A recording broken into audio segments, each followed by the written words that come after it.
ministro da Justiça, Alexandre de Moraes, é suspeito de ter recebido 4 milhões de reais entre 2010 e 2014 de uma das empresas investigadas pela Operação Acrônimo. Pobre Humpty Dumpty, ele está sempre caindo. Vitória! Alexandre de Moraes perdeu uma, né? Perdeu porque, não sei, pode ter sido ele que mandou tirar, né, o meu vídeo do YouTube, que mostrava que ele tinha mentido nas redes sociais. Não é? Então assim, agora o vídeo está de volta, o vídeo mostrando todas as provas de que Alexandre de Moraes mentiu. Nós vencemos, nós entramos com todos os tipos de ações que nós poderíamos fazer no YouTube para retornar o vídeo chamado Alexandre Mentiu e Celso Arregou. O vídeo voltou, gente, que alegria! Pô, eu tô feliz para caramba. O Humpty Dumpty tá caindo do telhado. Humpty Dumpty caiu no chão duro. O Humpty Dumpty está caindo do telhado. Meus caros, é um negócio maluco. Antes de falar do assunto do vídeo de hoje, que é um negócio importantíssimo, eu quero ressaltar aqui para você que está assistindo esse vídeo, que não tem noção ou tem uma ideia vaga de por que o inquérito do Supremo Tribunal Federal 4781, que investiga as fake news, é um inquérito ilegal. Eu fico repetindo isso na internet o tempo todo, mas é preciso pontuar aqui para que fique claro para todos que estão assistindo por que este inquérito é ilegal. Essa não é a minha opinião, a opinião, por exemplo, da Tameia Danelon, né, que é uma jurista brasileira aí de muito renome. Ela parece que é procuradora da República e ela ressaltou 7 pontos de por que este inquérito do Supremo Tribunal Federal é ilegal. O primeiro ponto é de que um juiz, na verdade, nunca pode investigar alguém. O juiz autoriza a investigação, mas ele não pode investigar. Quem investiga é Ministério Público ou polícia. É isto que está previsto na lei e é este o procedimento correto, não é? Então, primeiro ponto, ilegalidade número 1 é o Alexandre de Moraes estar funcionando como investigador, como delegado neste caso. 2, fake news, se é que aconteceu mentiras na internet, elas não são crime, não tem lei que as enquadre, né? A não ser que você diga que colocar hashtag STF Vergonha Nacional é fake news, né? Isso é opinião. 3, a ex-procuradora da República, Geral da República, Raquel Dodge, pediu o arquivamento deste processo. Parece até que ela arquivou, né? Mas o STF, eu acho que ignorou este negócio e continua tocando para frente este inquérito que o Fachin chamou de tribunal de exceção. 4, o juiz que julga o caso, no caso ali, os juízes do Supremo, não podem ser ao mesmo tempo vítima e também não podem ser escolhidos a dedo. Quando um processo vai para o Supremo, ele entra num sistema de distribuição, de sorteio para ver quem que vai julgar o caso. E neste caso, o juiz foi escolhido a dedo. O Toffoli abriu o inquérito e escolheu o Alexandre de Moraes como delegado desse negócio. Então, não é possível, né? Então, ele é delegado e juiz também. Não dá para ser assim. Isso é ilegal, segundo a Tameia Danelon. 5, a liberdade de expressão está sendo violada, não é? Então, você já teve o caso da revista Cruzoé, que foi censurado, né? O meu vídeo de anteontem, foi censurado, não sei se foi a mando do Supremo, mas foi censurado e não tinha nada de errado nele, né? 6, os advogados, como o meu advogado, o Emerson Grigoletti, outros, o advogado Najib, que é o advogado do Alan, e tantos outros, não têm acesso aos autos do processo, né? Então, assim, o ponto maluco isso, entendeu? Nós não temos acesso. O Alexandre de Moraes falou que a gente teve, diz que distribui, etc., mas ninguém consegue ter acesso.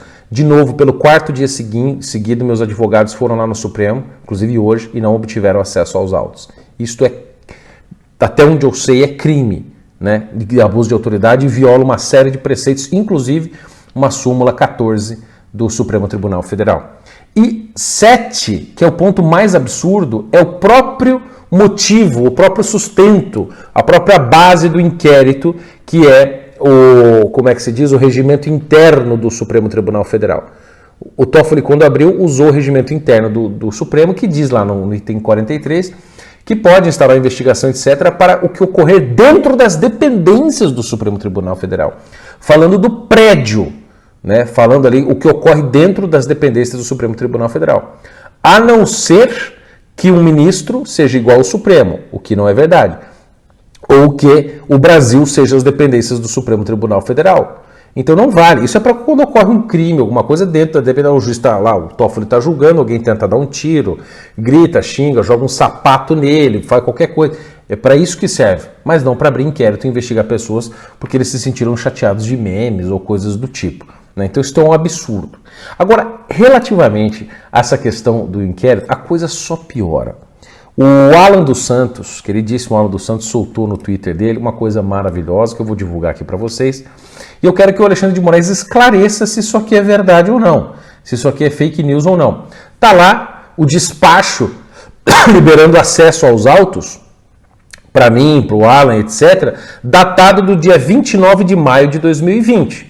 Então, supostamente, esse documento, que foi despachado no dia 29, deveria ter sido assinado no dia 29. Mas não. A data é do dia 29, porém, se você olhar aí, a assinatura eletrônica dele, ou seja, que é o que valida o documento, é do dia 1º. Então parece que eles estão fazendo uma falcatrua. Parece. É importante que seja esclarecido isso, ministro Alexandre de Moraes. Será que o senhor pode explicar isso aí? Como é que você assina dia 1º o documento do dia 29? Isso está erradíssimo. Entendeu? Isso aí é fraude, sei lá como é o nome do crime disso, mas porra, é um puta de um migué. Mais uma fake news? É isso? Ministro Alexandre de Moraes, o senhor precisa esclarecer este negócio. Entendeu? Mais uma vez, repito, nós não temos acesso aos autos. Não consigo ver do que eu sou acusado, o que está nesse negócio. Mas assim, não importa. O que importa, em primeiro lugar, que nós nunca podemos nos esquecer, é que este inquérito é ilegal por todas as razões que eu já mostrei para vocês aqui. Um inquérito ilegal. E vejam só, assim, quem está nos acusando, né? É o ministro Alexandre de Moraes que está fazendo todo esse negócio. Eu vou colocar para vocês aqui, vou ler para vocês apenas o título de uma matéria da Folha de São Paulo, do dia 17 de dezembro de 2019. Eu vou só ler, tá bom? O título diz: ouça o grampo em que Moraes, o Alexandre de Moraes, trata de lobby no STF com desembargador investigado. O segundo parágrafo, abre aspas, diz o seguinte: a gravação realizada pela Polícia Federal em novembro de 2015, com autorização do STJ, sugere que Moraes atuava informalmente como advogado do desembargador Alexandre Vitor de Carvalho, do Tribunal de Justiça de Minas Gerais, no mesmo período em que ocupava o cargo de secretário de Segurança Pública de São Paulo, como noticiou a Folha no último domingo. Veja, isto é o que a Folha de São Paulo disse, né?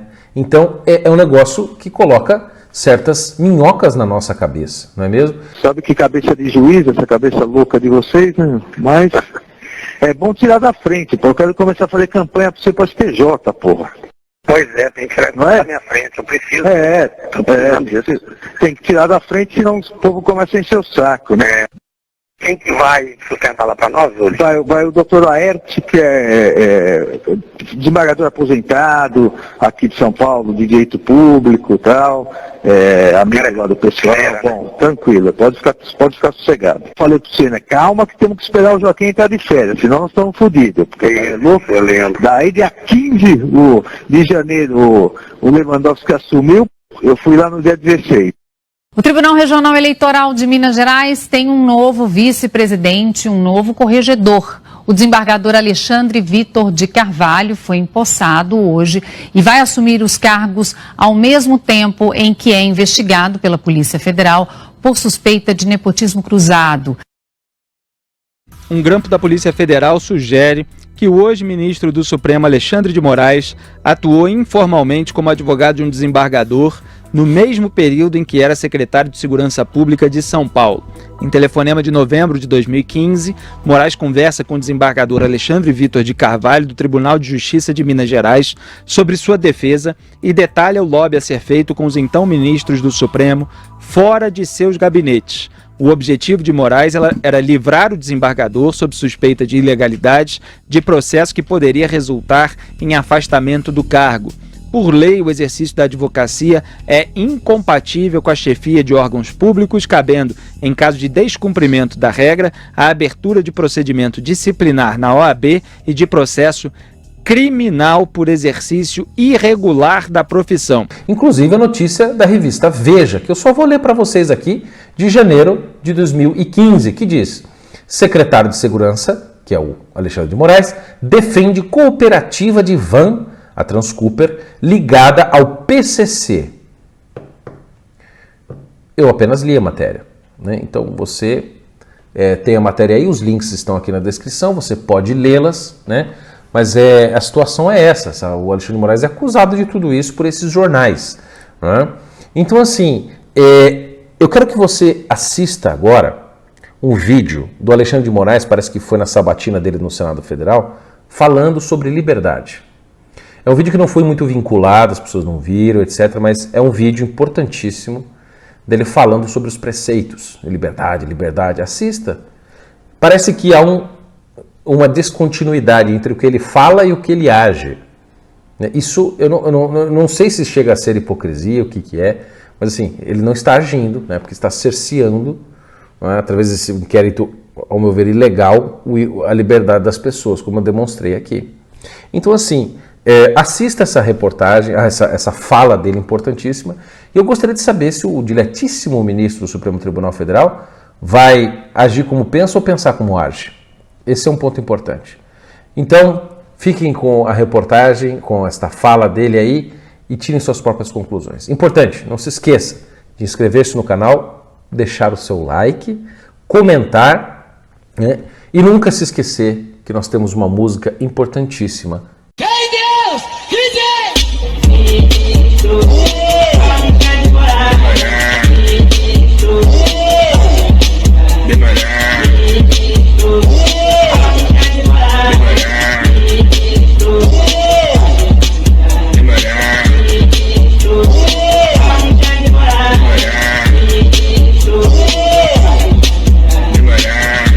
Reafirmo minha independência, meu compromisso com a Constituição e minha devoção às liberdades individuais. O nascimento de uma nação apontava que o desejo interno por liberdade na alma de cada ser humano alcança seu mais amplo significado na liberdade individual e intelectual, na liberdade de pensamento, na liberdade de expressão, na liberdade de crença e cultos religiosos, na liberdade de escolha, afirmando que parece que há um desejo palpitante, parece que há um desejo interno por liberdade na alma de cada ser humano. Está lá, no início, pode não se manifestar, mas finalmente a liberdade rompe. Os homens percebem que a liberdade é fundamental e que roubar a liberdade de um homem é tirar-lhe a essência de sua humanidade. Tirar-lhe a liberdade é roubar-lhe algo da imagem de Deus. E digo eu, desaparecendo a liberdade, desaparecerá o debate de ideias, a participação popular nos negócios políticos do Estado, quebrando-se o respeito ao princípio da soberania popular. Uma nação livre só se constrói com liberdade, e a liberdade só existirá onde houver um Estado democrático de direito, que por sua vez nunca será sólido sem a existência de um poder judiciário autônomo e magistrados independentes, e um Supremo Tribunal Federal imparcial, para que possa exercer a sua grave função de guardião da Constituição e das leis, e garantidor da ordem na estrutura governamental republicana, com irrestrita possibilidade de debates de ideias e respeito à diversidade.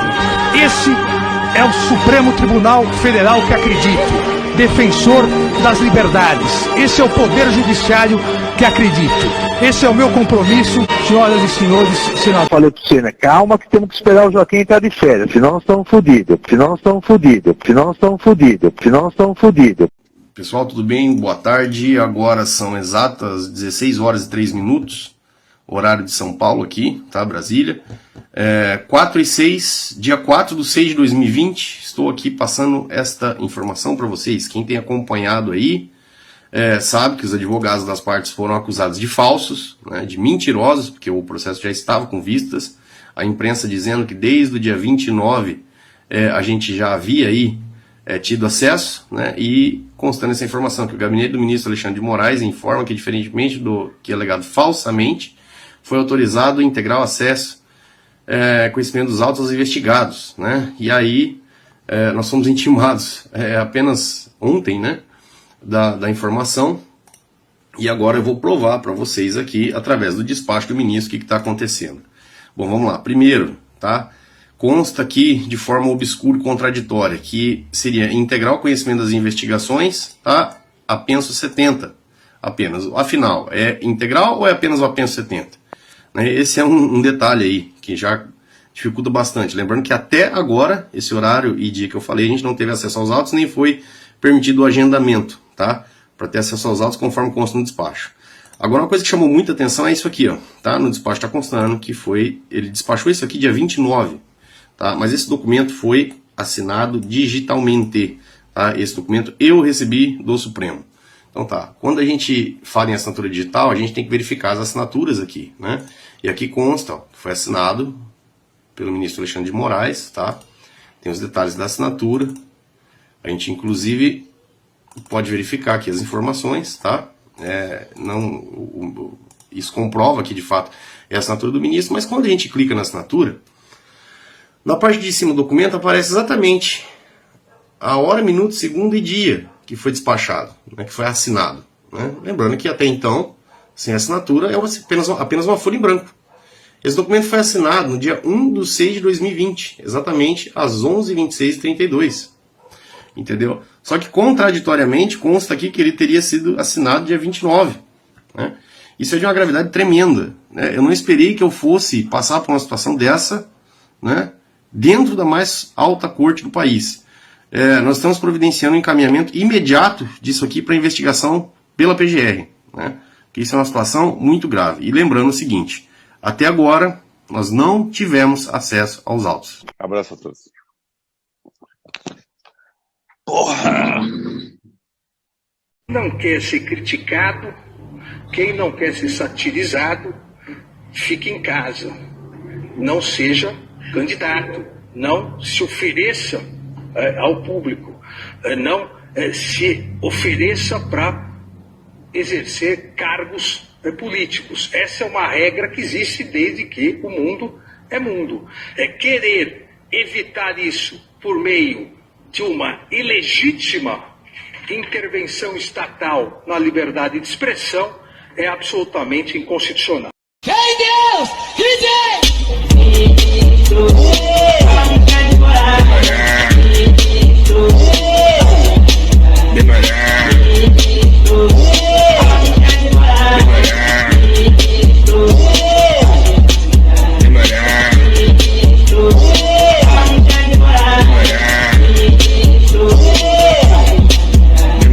Que Deus abençoe o Brasil e saia da ignorância! Não se esqueça de se inscrever e fiquem com Deus. Saia da ignorância.